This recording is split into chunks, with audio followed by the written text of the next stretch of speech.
Please take your seats.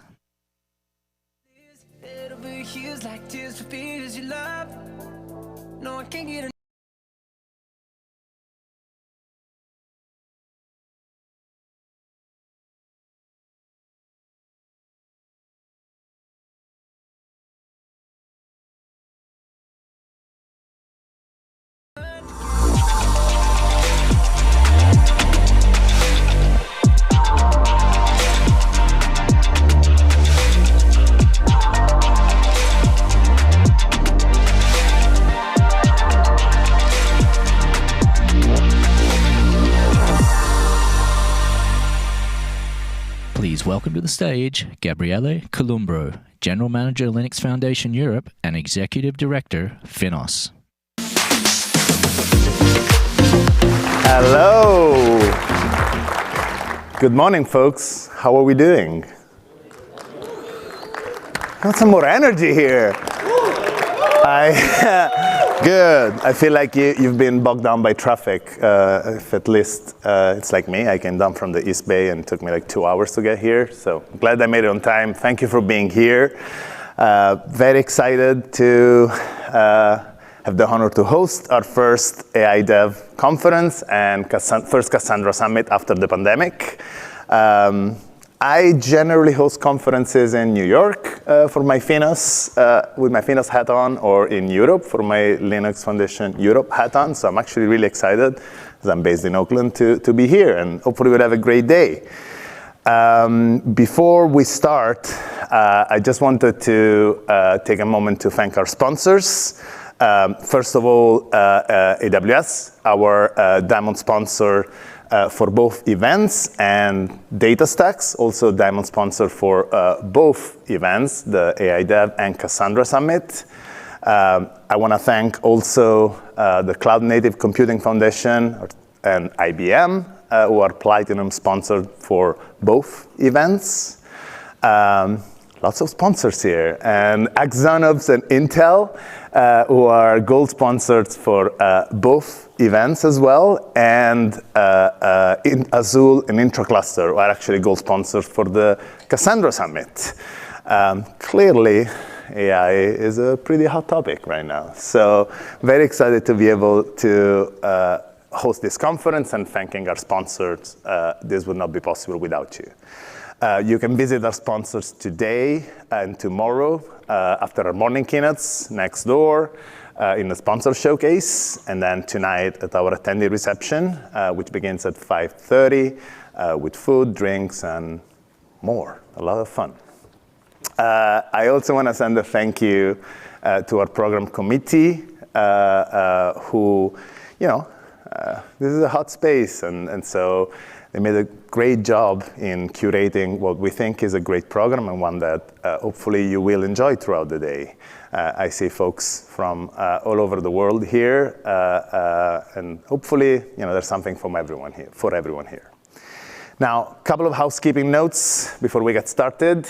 The Wi-Fi and a link to a conference schedule are on your badge and the signage throughout the whole venue.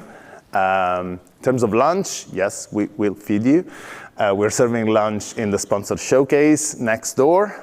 And then today, we also have a special networking lunch open to our women and non-binary attendees, which will be held in the Market Terrace room in the second floor.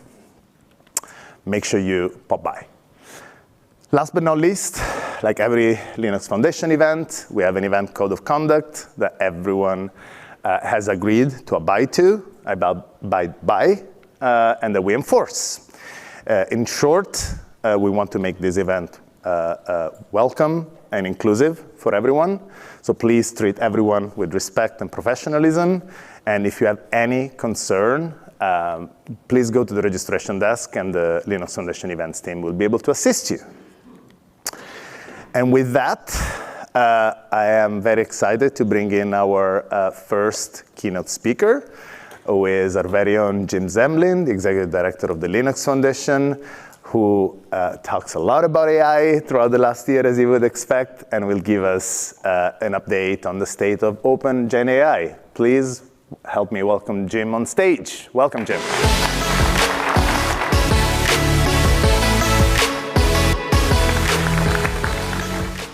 Thanks, everybody. Good morning. It's nice to be here in San Jose. I'm not complaining about the 2-hour commute from the city. I thought it wasn't too bad. It is a pretty exciting time in terms of artificial intelligence, generative AI in particular.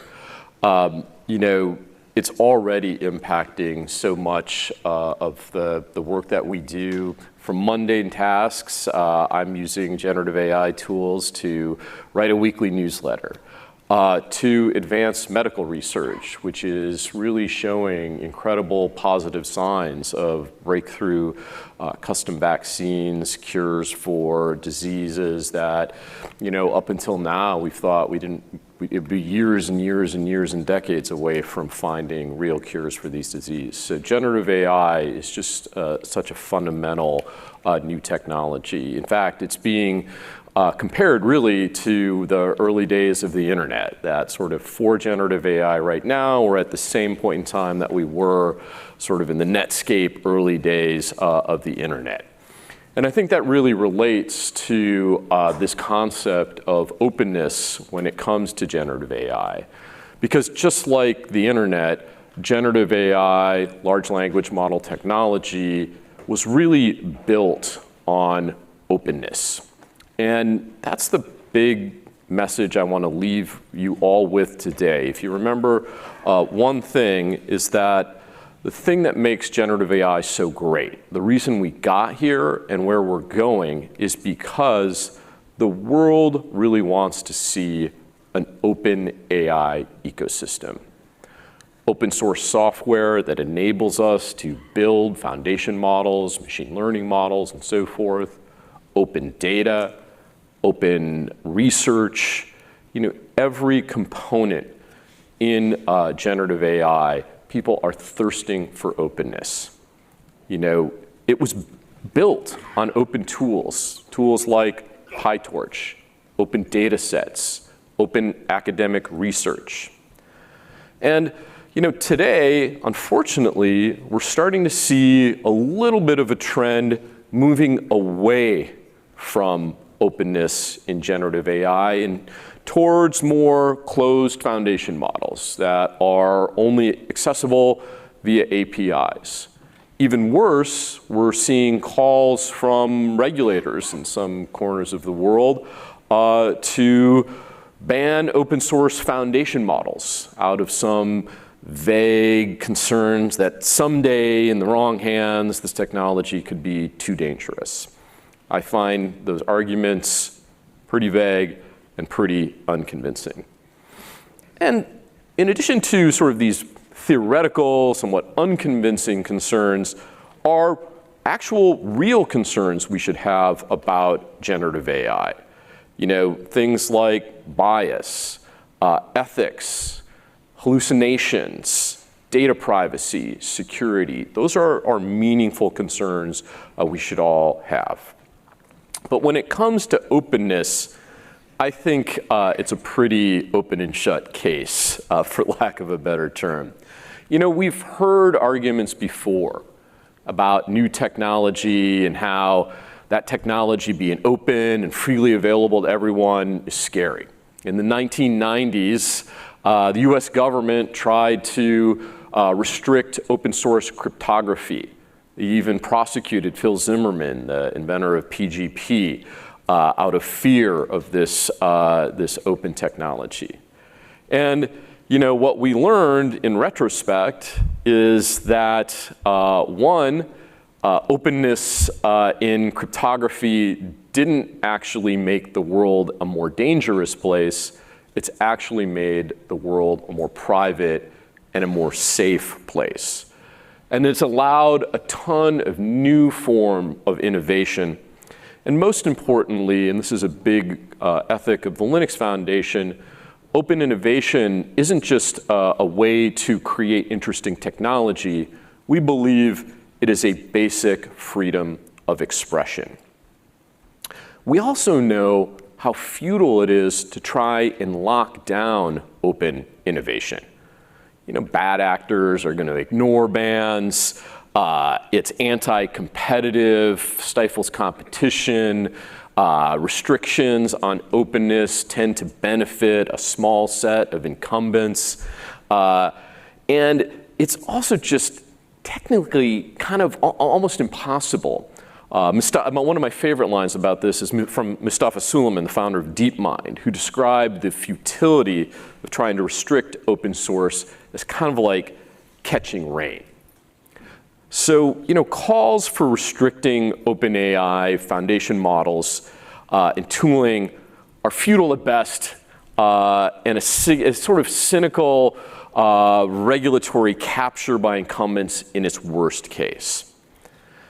But those are just sort of like the tactics of it. I think my favorite argument for why AI and generative AI needs to be open come from Percy Lang, who's at Stanford University and heads their human AI lab.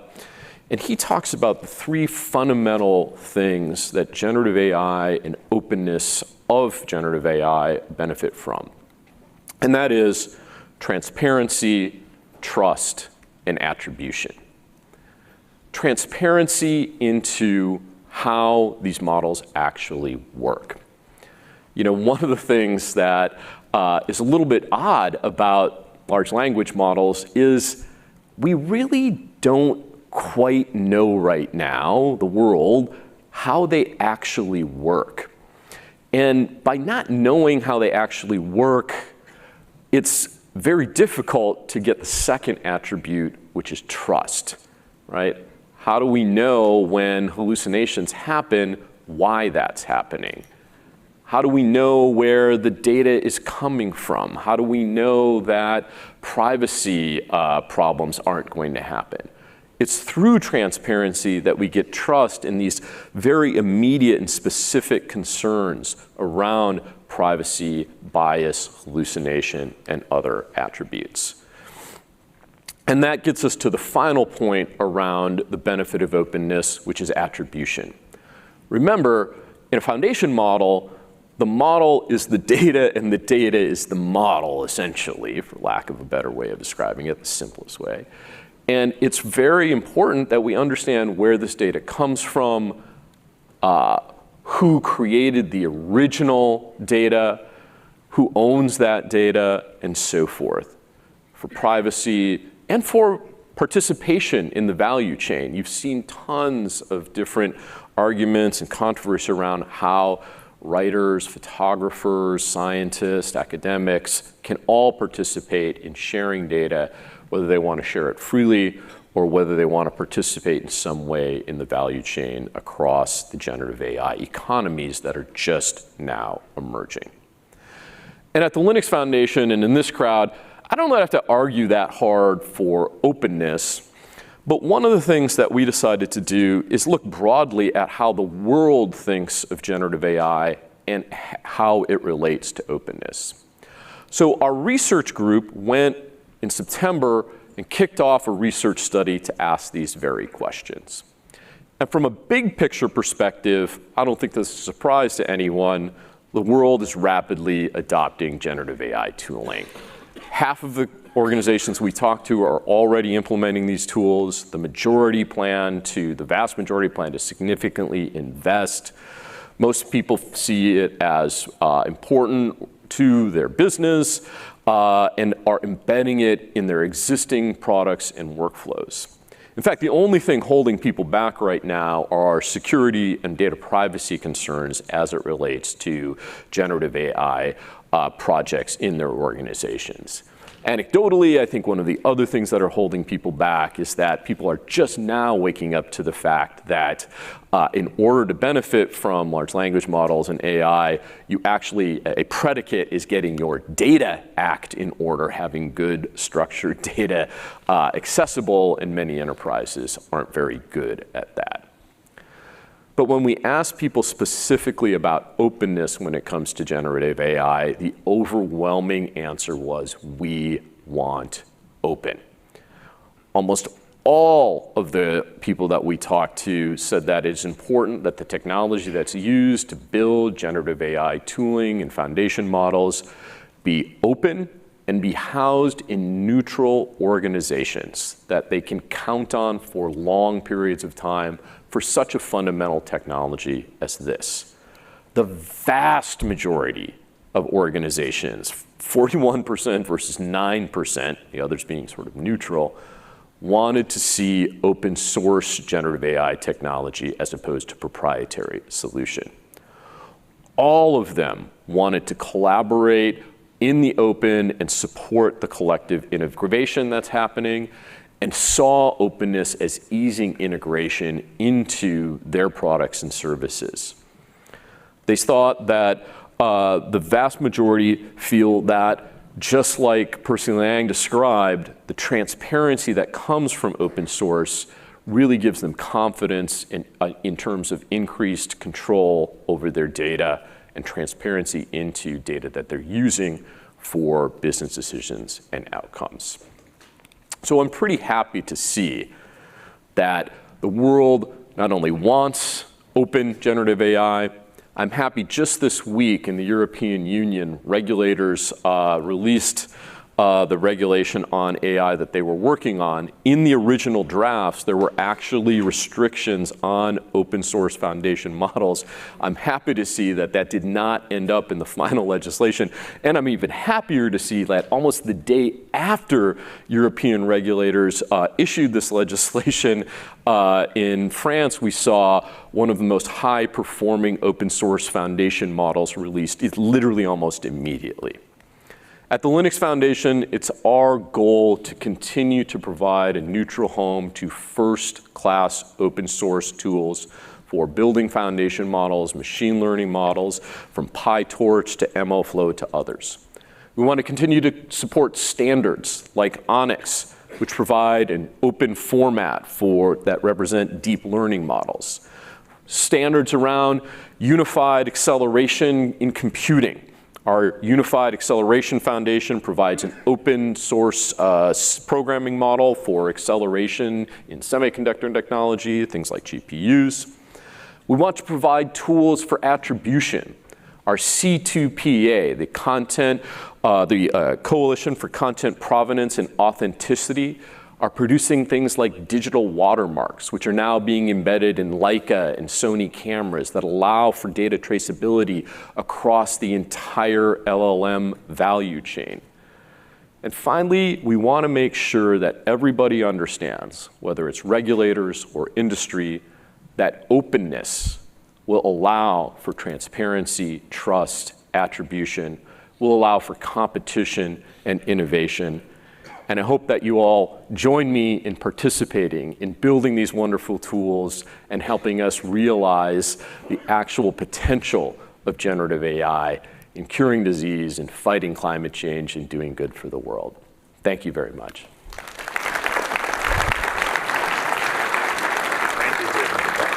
Thank you. Fascinating, Jim. Thank you so much for the update. And I'm glad as an Italian citizen, the EU AI Act got a mention. And kind of stole my thunder, but I guess we'll move to the next speaker. So our next speaker is the co-founder and CEO of Llama Index, the data framework for building LLM applications. Before this, he has spent a career at the intersection of ML, research, and startups. He led the ML monitoring team at Robust Intelligence, did self-driving AI research at Uber ATG, and worked on recommendation systems at Quora. Today, Jerry will discuss unlocking corporate data with retrieval augmented generation. Let's give a big welcome to Jerry Liu.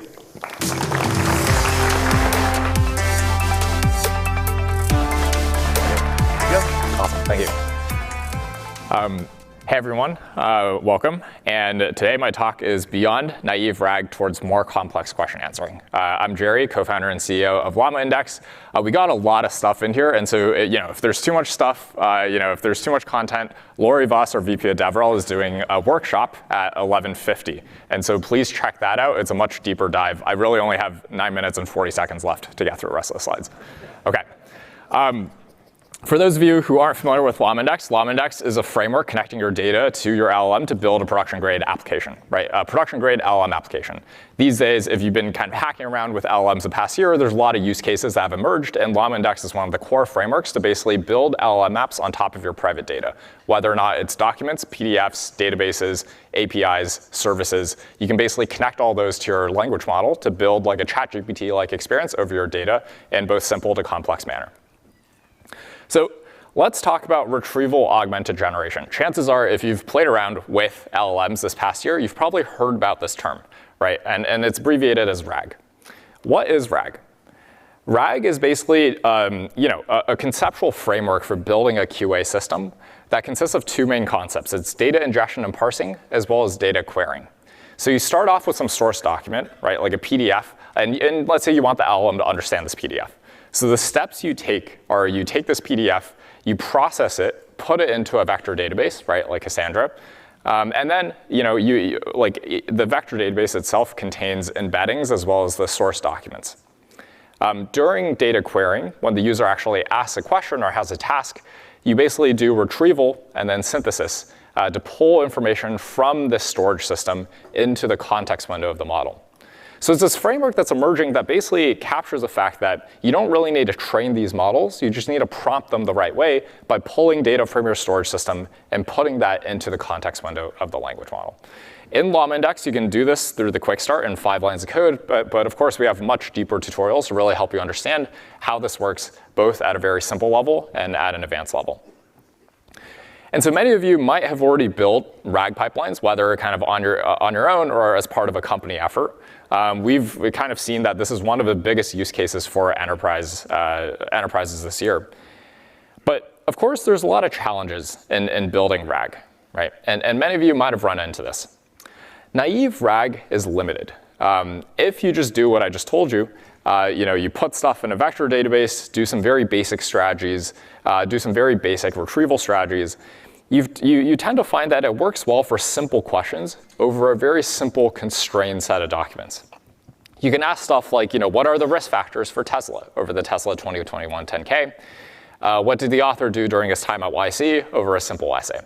These are questions about specific facts within a document that this setup tends to work well. So if you're an enterprise, you have a bunch of documents, and you want to ask questions about specific facts, the naive RAG setup tends to be OK.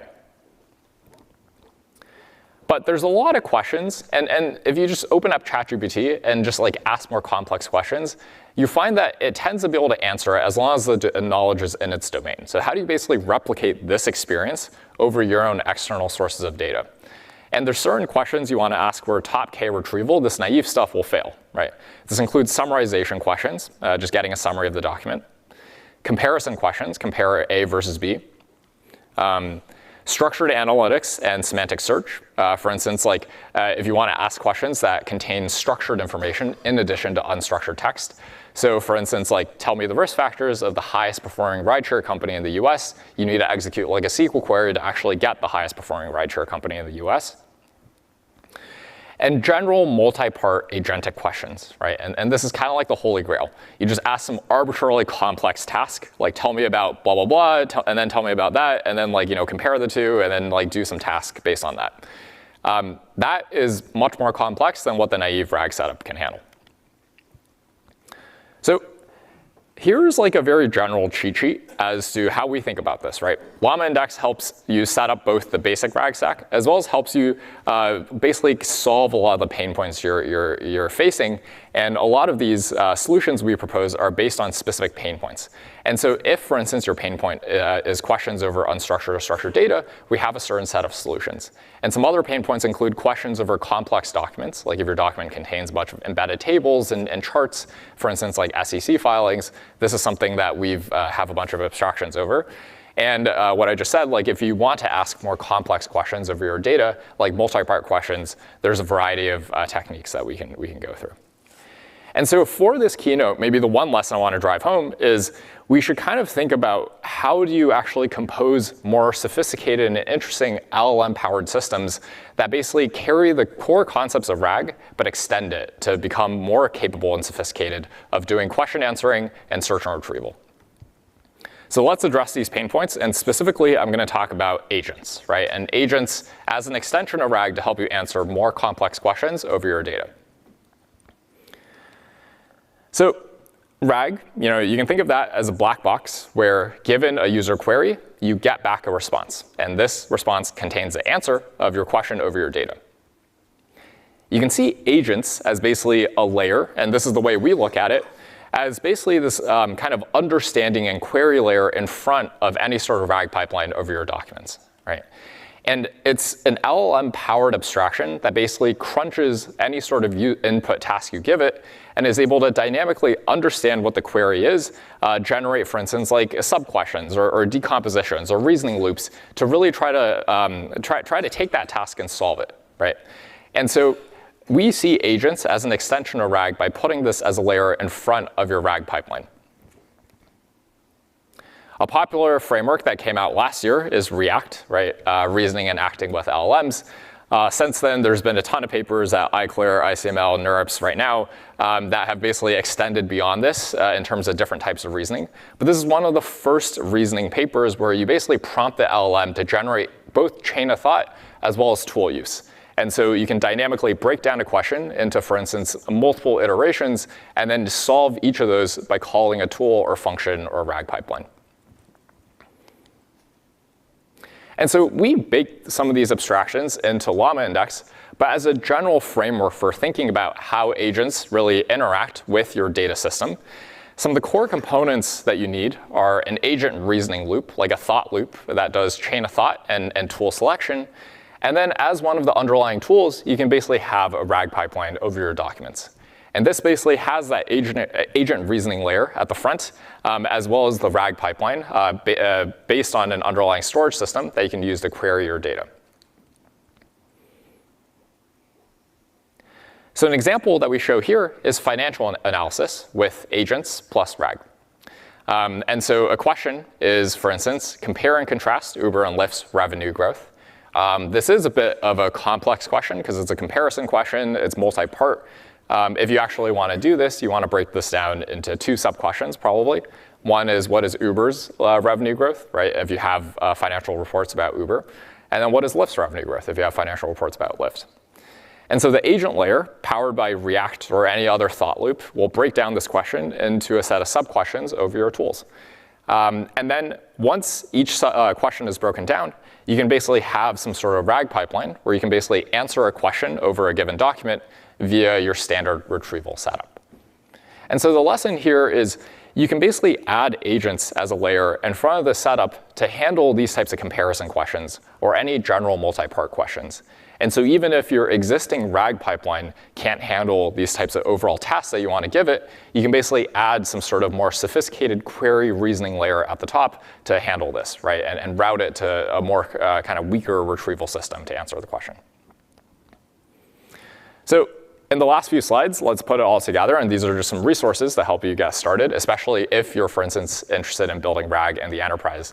And this applies no matter what data you're building on top of, right? This includes financial documents like legal briefs, general like invoice processing, multimodal. These are all efforts that we're investing in.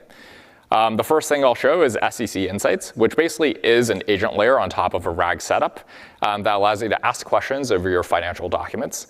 We built this in-house within LlamaIndex just to mostly dog food the framework, but also in the end create a full stack application template that, by the way, is fully open source, MIT licensed, that you can just clone, rip, and do whatever you want with it. You can even commercialize it if you wanted to. Contains a PDF viewer, intermediate sources and citations, and roughly follows the architecture that I had set up.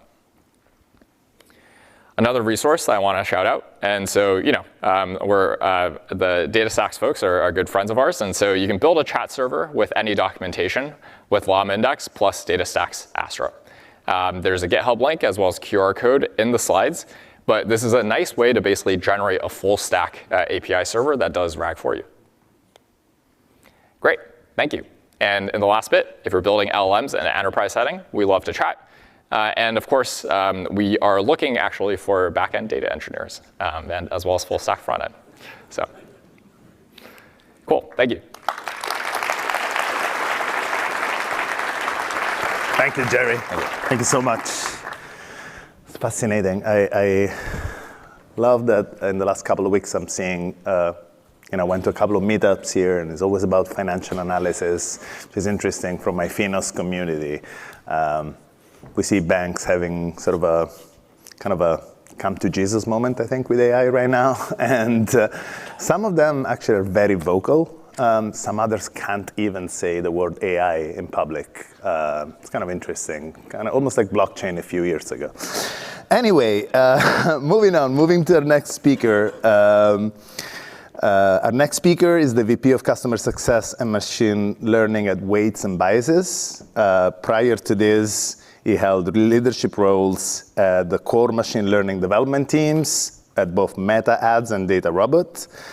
Today, he will discuss the evolving landscape of the large language model operations. Please join me in welcoming on stage Gaurav De. Gaurav.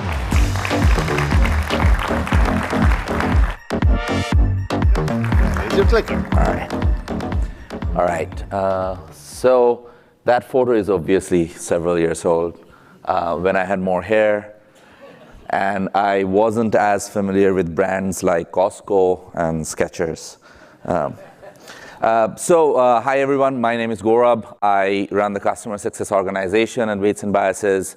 Other than, I do use Gen AI and foundation models.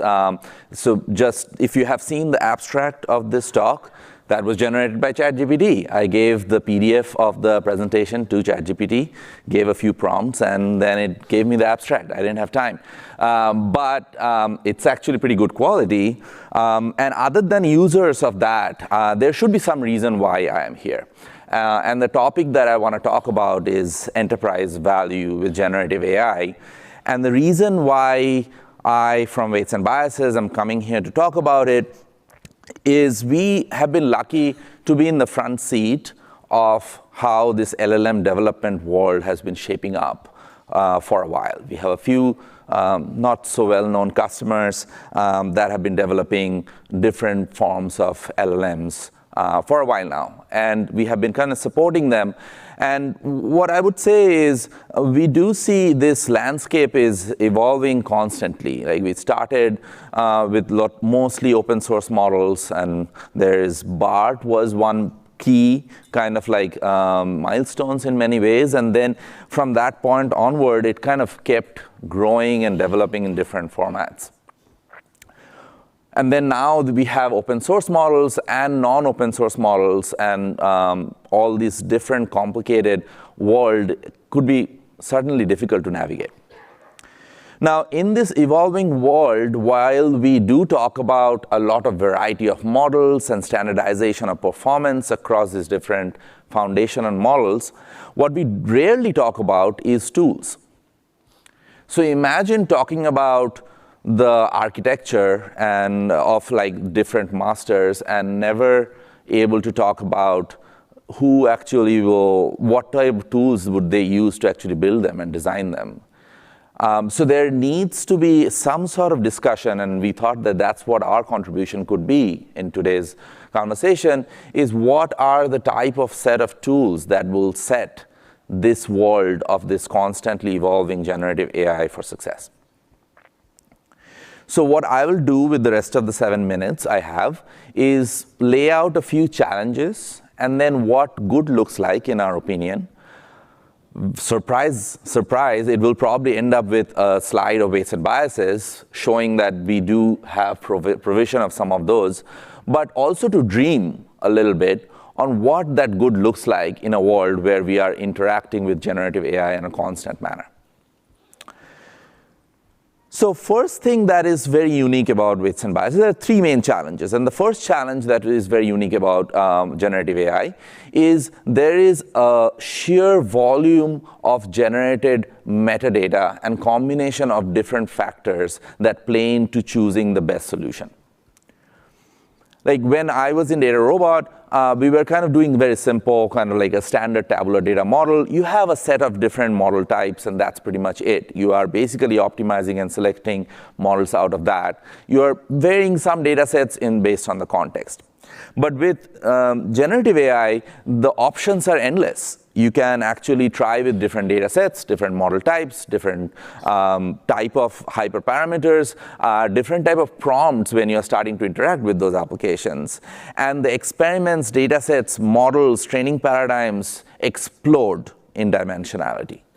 And in that explosive world, the other thing that happened that is very important is multiple type of people are starting to interact with these tools and the models directly. And these different type of personas have different languages, different background, different context on why they are using these foundational models. And so what we probably need to solve this particular problem is some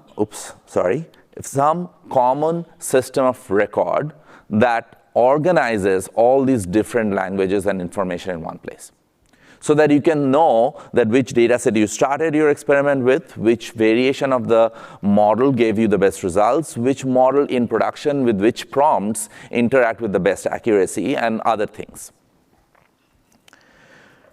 The second challenge that we oftentimes see is orchestration. So if you think about interacting with ChatGPT as a consumer, it's fairly easy. Like you go, you open up a web browser, and then you type out some things, and that's pretty much it. But the developers who are actually building those models or fine-tuning those models are dealing with a much larger, complex environment. Either they are continuously optimizing these performance of these models through hyperparameter tuning, changing data sets, changing prompts, and all of that, or they have to train these models or actually run these models in really large, complex environments that are probably not poised to be that generalizable. And there is a need for repeatable workflow so that you don't repeat your mistakes. You do the thing that you working one time, you actually want to do that more and more. Because what you're dealing with in the end is very complex resources, very expensive resources, both people's time as well as compute. And in that world, and this one is a bit longer sentence, you probably want an orchestration system that helps make it easy for an end user or developer to interact with a large infrastructures. And also, much like DevOps, a continuous monitoring of performance and system utilization so that you're not spending compute and other costs in places where you should not. The third challenge, and that has been also alluded earlier in the first keynote, is a need for continuous evaluation and documentation and governance. We don't trust most of the time why the models are doing what they're doing. And so there is a very strong need of all of these foundation models to continuously being able to dissect and understand why. Here, it has to be even more flexible. You need to be able to change the prompts. You need to be able to change the different type of prompts that you want to give it to them. You might want to change the context. You might want to change the model type, the API that is calling, and whatnot. And that diversity really needs to be some way handled in whatever platform that you're using for its evaluation. The other thing in the evaluation side is there is no right answer very clearly. Like if you are building a model with a tabular data set, you know that you have to minimize AUC, maximize AUC or minimize log loss, very clear. There is no standard metric for capturing hallucination. There is no standard metric for capturing toxicity. And there is still growing research areas for many of these type of metrics. So how do you evaluate something in a standard way? It's not possible. So you have to be constantly flexible and try out whatever different ways you can to actually guardrail things. And for governance perspective, you need to be able to document and have those in one place so that you can communicate not just with your fellow developers who know how to read code, but also to other stakeholders in your organization or outside organization, and maybe eventually a regulatory body. What that means is you would need some platform that is flexible in ways to inspect, in ways to debug, in ways to visualize, and finally in ways to document. And this has never been more important than now in the foundation model. So this is the only promotional slide I will have in this context. I know it's an open source and Weights and Biases do have a free version. But the way we are trying to think of it is it won't be in one single tool. It's impossible to have all of these things. So we want to build multiple different tools that capture the different aspects of it. The experiments and sweeps will capture tracking a lot of these experiments. Artifacts will capture tracking a lot of these data sets, tables and reports, and we will have a lot of evaluation flexibility. Automations and launch will help you orchestrate. And then prompts and monitoring will help you debug and visualize your prompts and monitoring in a continuous manner. And that is the holistic idea that we think that can actually deliver a more standard set of toolkit for the next generation of LLM developers. With that, Weights and Biases, beyond experiment tracking, I don't have a cool QR code as the previous one, but if you are interested to talk about more, I will be happy to be available. Thanks for your attention, and thanks for being here today.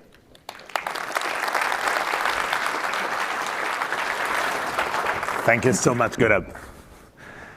Okay, man, I'm actually, for the first time, I'm following all the keynotes from back there. I'm learning a lot. I feel like next year the MC will be AI powered, so I better try to keep my job here. So, moving to the next and last speaker for this morning, a keynote speaker for this morning, I'm very excited to bring on stage Chad Kapoor, who's chairman and CEO of DataStax. Chad brings more than 2 decades of leadership from tech giants like Google, IBM, and BAE Systems. Today, we'll discuss the future of Gen AI with Apache Cassandra. So please give a big round of applause for Chad Kapoor.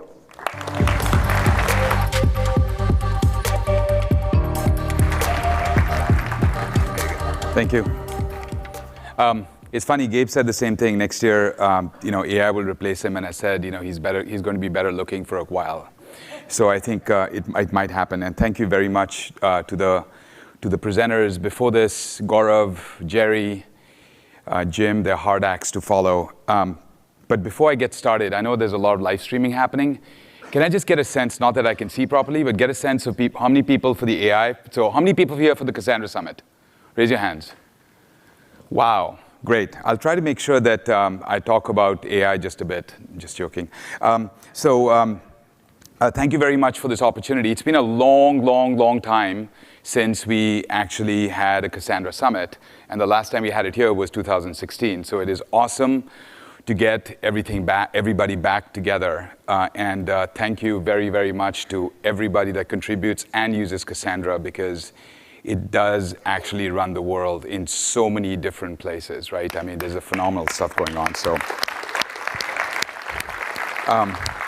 absolute phenomenal innovation. My journey, I'm just going to spend a couple of minutes. My journey started, it's funny, I see somebody in the audience who actually was in it. And my journey with two people, actually, with Cassandra started in 2012. I was at a little company called Apogee, and we were running about 45% of Black Friday traffic, and whatever database we were using was not working. And we had these massive fights between HBase and Cassandra. And guess who the two people were who were talking about Cassandra is going to rule the world?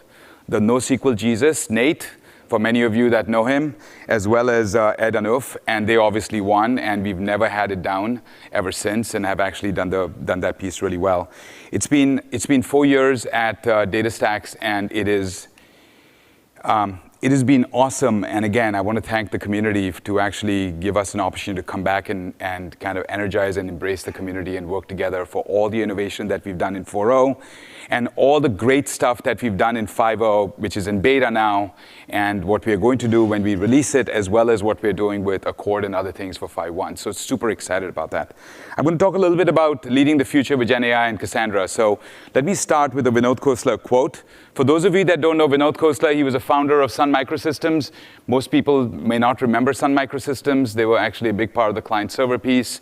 Vinod actually went off and joined a company called Kleiner Perkins, one of the legendary VC firms, and then has something called Khosla Ventures. He's a big investor in OpenAI, probably one of the best investors in the history of investing. And I find him to be very, very bold.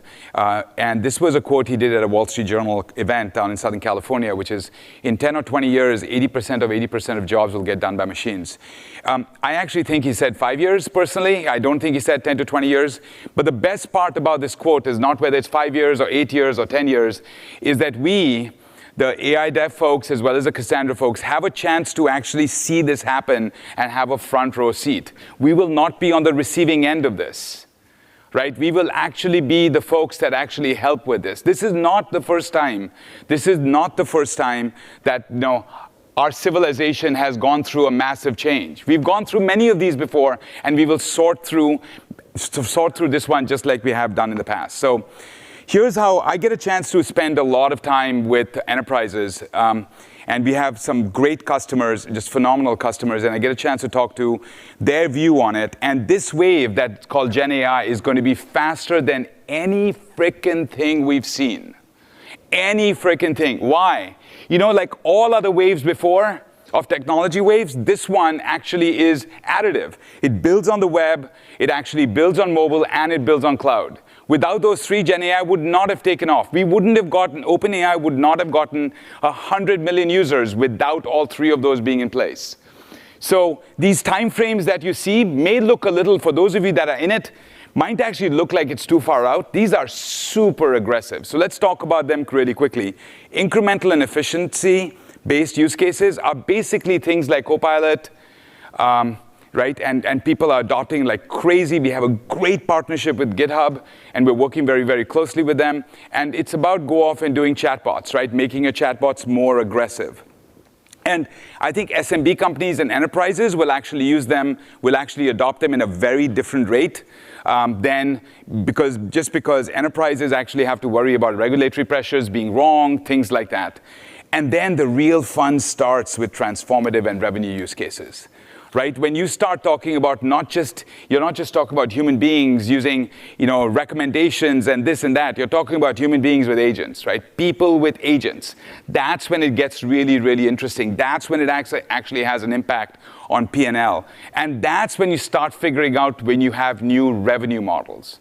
Right? I mean, just think about retail banking. When did the web happen? It depends on who you ask. Some would say 92. Some would say 94. With Netscape, it started taking off. And when did retail banking happen? Retail banking happened in 2011, 2010. Right? And the reason was because you needed the web and you needed mobile. This time around, it'll go a lot faster. But the transformative use cases are coming, and people are starting to think through it. Here's what the view of the CIO looks like. They have to. There is no AI without data. You can do all the LLM stuff that you want, but at the end of the day, you're not going to fine-tune your enterprise data out in the cloud, right? And if you are, you're going to do it in your particular instance, right? And so the CIO's view is I want to consolidate my data real estate. And thanks to all the Cassandra folks and all the great work we've done in 4.0 and what we're doing in 5.0 with Accord, we have the opportunity to actually consolidate a bunch of databases into Cassandra, right? That is an awesome, awesome opportunity. The other thing that CIOs are doing is they're letting developers drive really, really hard. They will all decide what the AI stack looks like over the next 12 months. It doesn't mean they will implement it, but they are definitely doing that. These are the people that write the checks for most of the people in the room. Please realize this is how they are thinking about this, right? And they are very convinced, and thank you for the OpenAI drama. They are very convinced that it is going to be pure plays as well as hyperscalers. It is not a winner-take-all with OpenAI, with Google. I think OpenAI is far ahead, but I still think it's early innings. Just having been through a few of these, this is still early. It's going to play out, and Gemini is going to start getting better and better and better, and Anthropic is going to pick up momentum. They have access to a lot of data from this small company called Amazon, and so they will actually get better. We think they'll actually do really, really well. The developer view is they are back. They're back in a massive, massive way, and they are the ones, there is no CIO out there that is making a decision. They're talking to the data science people, they're talking to the operators, they're talking to everybody else, but they're asking the developers how to build Gen AI apps. They're definitely back, and it always happens at the beginning of a technology wave. Everybody's experimenting with everything. They're getting a little tired. I'm glad the holidays are coming up because they're looking at every tool possible. And then but they are building the future of Gen AI apps as you go forward. How do we as a Gen AI company that is completely built on Cassandra think about our success? The only way we think about it is through production. How many customers are going into production? Take a look at all these companies, and they've all gone into production in 60 days or less. So I'm going to walk you through a couple of examples, right? These are smaller companies that are moving fast. This is in the SMB category of what we talked about. So let's talk about PhysicsWallah. Love PhysicsWallah. Wala in Hindi, by the way, actually means purveyor of technology. Purveyor anything. You can have vegetables. You can also say physics, any which way you look at it. But it's a very interesting name. They are actually serving 6 million users, multi-model AI bot, and they did it entirely in 55 days. What a phenomenal customer, and we love. This is what we get up in the morning to do. What we get up in the morning to do is actually build cool technology that actually developers love, that change the trajectory of the companies they work for, and PhysicsWallah is one that excites us a lot. The next one is SkyPoint, that's based in Portland, a healthcare company in the senior living space. Tyson is here actually, and so he's gonna. I think he has a talk. They save 10 hours per week, and imagine the burden they have. Can you imagine their app actually hallucinating? That would kind of suck. Right? And so they really have to work hard at it, and they have Astra, Cassandra right in the middle of it, and it's really, really good to see them make it happen. I would have loved to have gone through all 9 of the customers. So here's the journey. They are multiple. Every company in the world has a version of this slide. Mine is based primarily on what my conversation with customers are and how they view this. They start with a chunking strategy. They have an embedding strategy. They figure out how they do semantic search. They do LLM selection. And by the way, this may happen out of order, not necessarily linear pace. And then they figure out what the drift is. They have to then figure out how they do things responsibly. Governance and other things and ethics that everybody else talked about. This is a part of their responsibilities. Definitely a top-down view. And then it has to be affordable. We actually land up forgetting that a lot of people have racked up. Everybody has gone through cloud optimization, and they do not want to go through a Gen AI optimization cycle again, right? So absolutely, financial responsibility becomes a big part of it. So what are the components? I see this big. These are the number of minutes you left. So what does Gen AI apps need? They need ease of use. They need relevance, and they need production. And I'm going to talk through all 3 of them. So ease of use, You've actually seen Jerry come up and talk about how he talked about frameworks. By the way, you start the apps and you say, I'm going to use Python, JavaScript, and go off and build the app, which is awesome. You can use Vercel, you can use Retool, all of that. That's awesome. The frameworks will be things like, Llama Index. You can use LangChain and others. We have a great partnership with Jerry and at Llama Index. They're doing great work. And then you need data. There are new data types, models, and queries, and that's what this community is going to be working on beyond 5.0 and above, right? You have to have new data types. You have to work making sure you focus on new models, and obviously you have to focus on queries as well. So this is going to be something that we work on as a community. Now, relevance is interesting. For all the AI dev people, you probably are fairly used to it, right? Having done this for a little while, I think about ease of use and scale, and it's easy. It actually works for me. Enterprise ready, all that stuff. Relevance is absolutely a new metric to think about in an app. It's not something I'm used to, and I'm sure it's something that a lot of people are getting used to in the audience, or maybe you're just way ahead. We use F1 because it's a combination of recall and precision, and so we did a recent test. Pinecone seems to be a leader in the in the vector DB space, so we've done a bunch of benchmarking against them. JVector, which is now part of Cassandra, and we talk whenever you see the word Astra, think Cassandra, right? Because that's what it's all based on Apache Cassandra.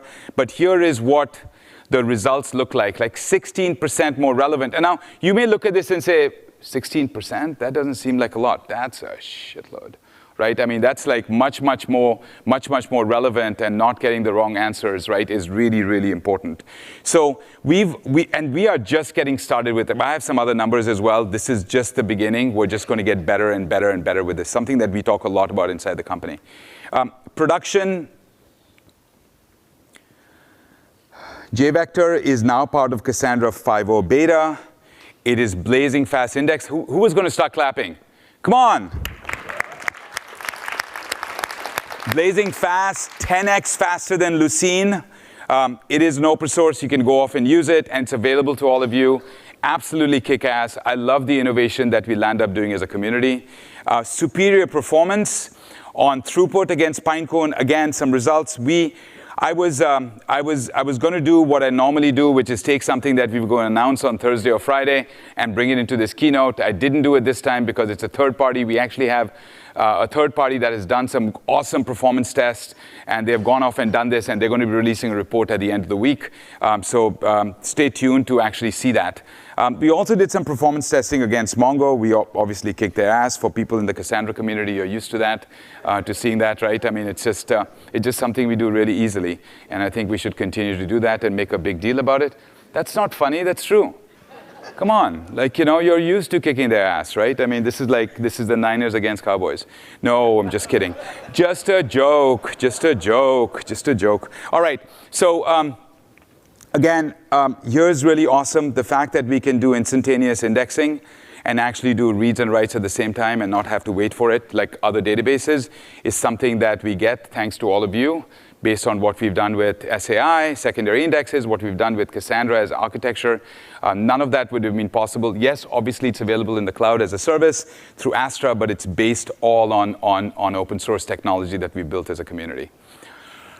You can have all the ease of use, you can have all the relevance, you can have all the throughput, you can have the latency, you can have all of that, you can have the scale, but if you do not think about the production filter, this is something that we've been talking about, something that we are actually educating Wall Street on, right, is that if you do not think about the production filter now, it's going to get out of hand. The costs are going to go up. You will have to decide what part of your database or your data estate that you're going to vectorize. And so price performance is going to be something that is really, really important. If I go back to the chart I talked about, it is something that people will have to do. You obviously have to worry about relevance. You have to do all of that. But please be aware that magically, you're not going to have 4% of your total budget, which is $5 billion, become $10 billion because of Gen AI. Right? It's not going to magically happen, and it has to be something that price performance has to be a category that you have to think through.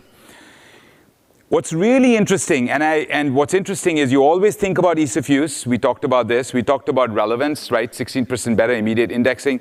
We talked about production AI. You really need to make sure you're HIPAA, PCI, SOC 2 compliant, things like that. But the most important thing, the absolute most important thing, and a lot of people in the audience who build really awesomely scalable Cassandra, right, they're going to think about why developer experience. Because in the beginning of every wave, it is about getting things into production as quickly as possible and go through experimenting. And that does not happen by making it hard for people to do. You have to focus on developer experience because it's about getting production apps quickly. You will not know which apps will take off. You might, and it might take 2 years, but there are a lot of small apps that are going to take off as well that are going to affect your reputation as well as the companies that you work for. And so ease of use becomes something that we as a community need to start thinking about as well. So thank you. I'll end by saying thank you very much again to all the people in the Cassandra community for the database we've built together. It is absolutely the best fucking database for Gen AI. And let's just be very clear. It is the best fucking database for Gen AI, right? I mean, there's no if, then, buts about it. And it starts with data. Everybody in the audience has been working with it. It starts with you. There is absolutely no reason why any other Gen AI database should be used in the companies you work for.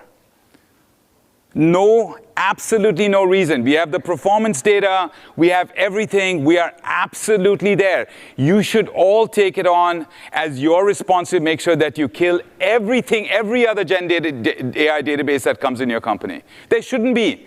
Why shouldn't Cassandra rule the Gen AI world? It should. Yeah, it should, absolutely, right? Why shouldn't it? And so I think the responsibility is with you and with everybody else in the community, and it starts now. Thank you very much.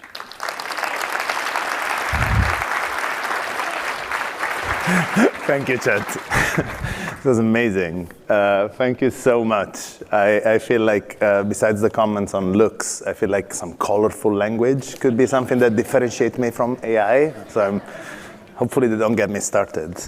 But kidding aside, I really love some healthy competition, especially when open source comes on top, and that's why I'm so excited that regulations like the AI Act are sort of not stifling. Hopefully, we'll see the final text.